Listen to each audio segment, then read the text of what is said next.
Hello friends, मैं मनीष दुबे और आप देख रहे हैं आपका अपना फेवरेट यूट्यूब चैनल बनारसी गुरु मनीष। आज हम आए हुए हैं पैनासोनिक की डेट टन नॉन इन्वर्टर एसी को चेक करने के लिए।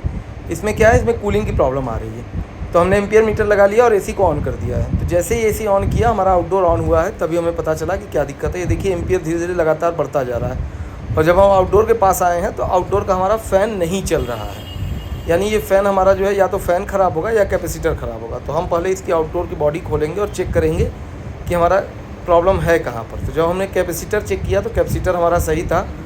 और अब हम ये जो हमारा मोटर है उसकी तीनों बैंडिंग चेक करेंगे, कॉमन, रनिंग और स्टार्टिंग, कि हमारी इस पर वैल्यू आ रही है कि नहीं आ रही है। तो इसके लिए हमें मीटर को किलो ओम की रेंज पर या ओम की रेंज पर रखना होगा, बजर की रेंज पर नहीं रखना होगा। अगर आप बजर की रेंज पर रखेंगे तो आपको प्रॉपर वैल्यू नहीं मिलेगी, इस बात का ध्यान दीजिएगा। तो हमने अभी मीटर को ओम की रेंज पर रख लिया है। और ओम की रेंज पर रखने के बाद अब हम बारी बारी से तीनों वायरों में वैल्यू चेक करेंगे। अगर हमारे तीनों वायर पे वैल्यू दे रही है तो इसका मतलब कि मोटर की हमारी बैंडिंग सही है। लेकिन जब हमने यहाँ चेक किया तो 2 वायर में तो वैल्यू दे रहा है, लेकिन एक वायर में वैल्यू नहीं दे रहा है। जो हमारा स्टार्टिंग है उसमें वैल्यू नहीं दे रहा है। इसका मतलब कि हमारी स्टार्टिंग बैंडिंग डिस्टर्ब हो गई है, या ख़राब हो गई होगी, या अंदर से ब्रेक हो गई होगी। तो अब हम क्या करेंगे, ये मोटर खोलेंगे और मोटर खोल करके यहाँ पे दूसरी मोटर लगाएंगे। तो मोटर खोलने के लिए आप सबसे पहले ब्लेड खोल के अलग कर लीजिए।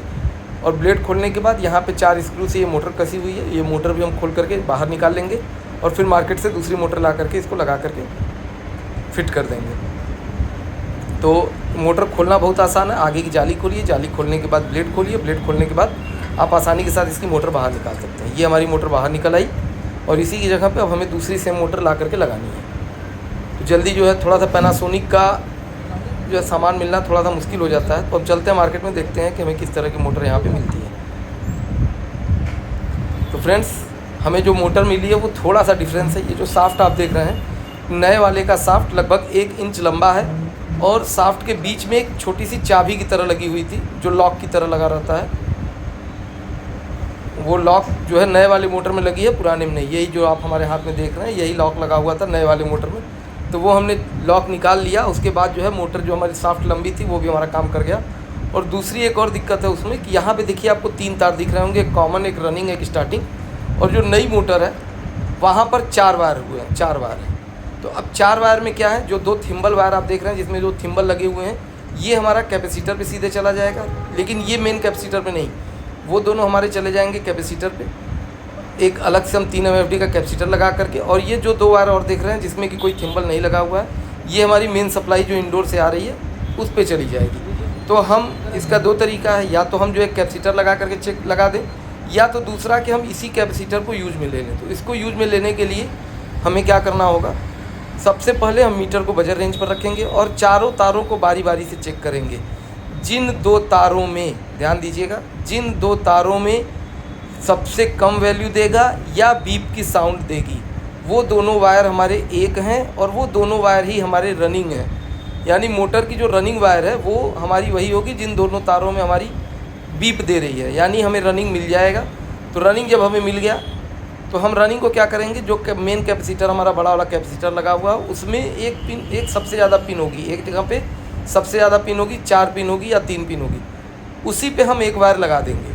और जो दूसरा थिम्बल वायर बचा हुआ है वो हम लगाएंगे जिस जहाँ पे सबसे कम पिन होगी। यानी अगर कैपेसिटर पे हमारे कहीं 4 पिन होगी, 3 पिन होगी और 1 पिन होगी, तो 4 पिन वाले पे हम रनिंग का लगाएंगे। और जहाँ पर 1 पिन होगा वहाँ पर हम स्टार्टिंग, जो हमारा दूसरा थिम्बल बचा हुआ था वो हमारा स्टार्टिंग बैंडिंग है, वहाँ पर हम लगा देंगे। और उसके बाद जो 2 वायर हमारे बच गए अभी, तो उन दोनों में से एक वायर तो हमारा रनिंग है, जो कि हमने आपको पहले ही बताया, उस पर हम कोई सप्लाई नहीं देंगे। और जो दूसरी वायर एक और हमारी बचेगी वो हमारी क्या है, वो हमारी कॉमन है। तो कॉमन हम कहाँ देंगे, जो हमारा इंडोर से सप्लाई आ रहा है, न्यूट्रल की सप्लाई, जिस पे कि हमारा कंप्रेसर का भी कॉमन जुड़ा होगा, वहाँ पर हम इसको जोड़ देंगे। तो इस तरह से हमारा जो 4 तार का वायर था वो हमारा 3 तार का जो है मोटर हमारा हो जाएगा। एक वायर जो हमारा था वो, फ्रेंड्स, जो एक और वायर है वो हमारी फालतू है, उस पर हम क्या करेंगे, उस पर टेपिंग लगा करके उसको अलग कर देंगे। उस पर हम किसी भी प्रकार का कोई कनेक्शन नहीं देंगे। फ्रेंड्स, अगर आपको 3 तार की मोटर, 4 तार की मोटर, 5 तार, 6 तार, इन सभी वायरों की मोटर का जो है कनेक्शन अगर आपको चाहिए या उसके बारे में आपको जानकारी चाहिए तो आप हमारी पिछली वीडियोस देख सकते हैं और अगर आपको नई वीडियो भी चाहिए तो आप कमेंट बॉक्स में ज़रूर बताइएगा। मैं कोशिश करूँगा कि इस तरह की भी वीडियो आपको बता दूँ। इसमें हम बस थोड़ा सा जल्दी में शॉर्ट टाइम में बता रहे हैं कि आपको कुछ हद तक समझ में आ जाए। तो ये हमने सारे कनेक्शन दे दिए हैं। अब हम एसी को ऑन करेंगे। एसी को ऑन करने के बाद एम्पियर मेज़र करेंगे कि हाँ हमारा एम्पियर प्रॉपर तरीके से ले रहा है या नहीं ले रहा, कूलिंग कर रहा है या नहीं कर रहा। तो हम अब एसी ऑन करें और उसके बाद चेक करें।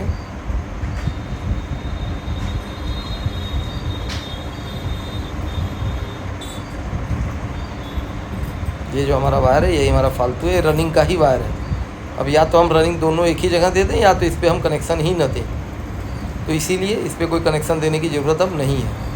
तो हमारा ये एसी ऑन हो गया। अब देखिए 6.7 एम्पियर के आसपास करंट ले रहा है, जो कि परफेक्ट है। और अब हमारी कूलिंग, ये देखिए फैन ब्लेड भी हमारा बढ़िया चल रहा है और कूलिंग भी हमारी प्रॉपर आ रही है, रिटर्निंग हमारी आ चुकी है। तो फ्रेंड्स, अगर आपको वीडियो अच्छी लगती हो तो प्लीज़ वीडियो को लाइक कीजिए, शेयर कीजिए और बनारसी गुरु मनीष पेज को फेसबुक पे फॉलो कीजिए। और अगर आप यूट्यूब पे देख रहे हैं तो बनारसी गुरु मनीष